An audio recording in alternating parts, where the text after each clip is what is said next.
মা ডাকটা পৃথিবীর সবথেকে শ্রেষ্ঠ একটা ডাক।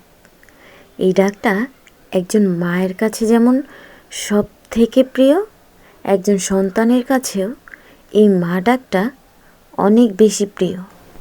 মা এমন একটা জায়গা যার কাছে নিঃসন্দেহে সব বলা যায়, যার কোলে মাথা রেখে শান্তিতে ঘুম দেওয়া যায়, যাকে বুকে জড়িয়ে ধরলে পৃথিবীর সমস্ত দুঃখ এক নিমিষেই ঘুচিয়ে যায়।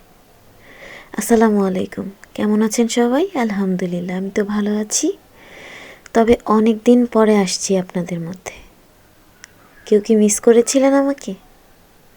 হুট করে কেন যেন অফ হয়ে গিয়েছিলাম। অনেক বেশি পছন্দের জায়গা আপনাদের এই জায়গাটা। টুকটুক করে গুছিয়ে নিচ্ছিলাম, কিন্তু হঠাৎ করেই কেন যেন থেমে গিয়েছিলাম। কেন যে এমন হলো কেই বা জানে। এই কেকটা বানিয়েছিলাম অনেক দিন আগে। ভেবেছিলাম এই ভিডিওটা নিয়ে হাজির হব আপনাদের মধ্যে, কিন্তু সময় সুযোগ কিছুই হয়ে ওঠেনি।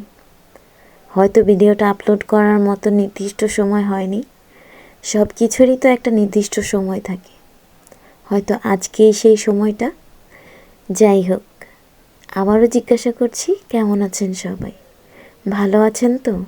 আপনাদের সাথে কথা বলে ইদানিং কেমন যেন একটা শান্তি শান্তি লাগতো।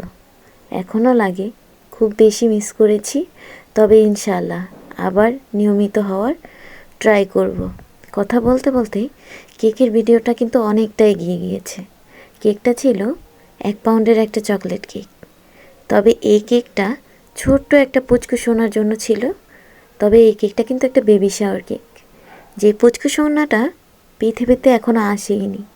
তবে হ্যাঁ, খুব শীঘ্রই তার মায়ের কোলে এসে যাবে। খুব যত্নে থাকবে তার মায়ের কাছে। যে আসবে আল্লাহ যেন তাকে নেক হায়াত দান করে, খুব বড় হয় এবং মানুষের মতো মানুষ হয়, সৎ মানুষ হয়।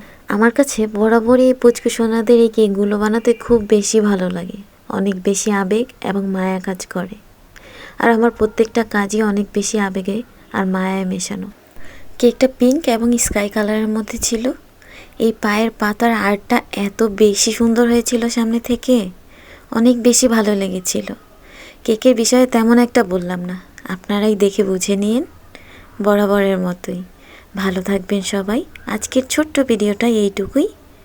সবাই ভালো থাকবেন, সুস্থ থাকবেন, আমার জন্য দোয়া করবেন। অনেক ভালোবাসা রইল।